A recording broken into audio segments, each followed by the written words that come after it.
সিরাজগঞ্জে বিএনপির ভারপ্রাপ্ত চেয়ারম্যান তারেক রহমানের ৩১ দফা প্রচারে লিফলেট বিতরণ। সিরাজগঞ্জ প্রতিনিধি জলিলুর রহমান জনির প্রতিবেদনে দেখুন বিস্তারিত।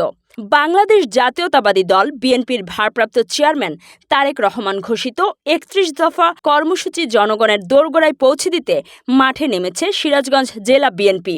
দলের কর্মসূচিকে জননির্ভর আন্দোলনের রূপ দিতে সোমবার সকাল থেকে শহরের বিভিন্ন সড়কে লিফলেট বিতরণ করেন জেলা বিএনপির সাংগঠনিক সম্পাদক মির্জা মোস্তফা জামান।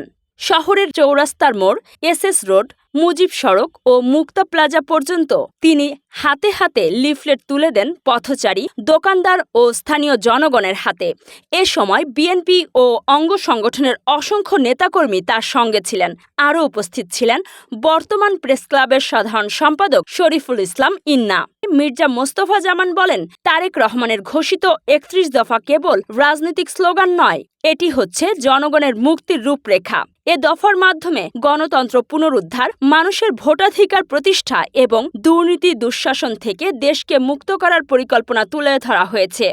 আগামী দিনে জনগণের কাছে আমাদের যে প্রত্যাশা দাবি থাকবে, আসুন আমরা দেশি বিদেশি যে চক্রান্ত এখনও কিন্তু বাংলাদেশে আওয়ামী লীগের যে দোসররা রয়েছে, তারা কিন্তু ভিন্ন খাতে প্রবাহিত করার জন্যে অন্যের কাঁধে ভর করে তারা এদেশকে একটি জঙ্গি রাষ্ট্রে পরিণত করার জন্যে তারা নতুন ছক এঁটেছে, যেটি আমরা শিক্ষা প্রতিষ্ঠানের মধ্য দিয়ে আমরা প্রমাণিত।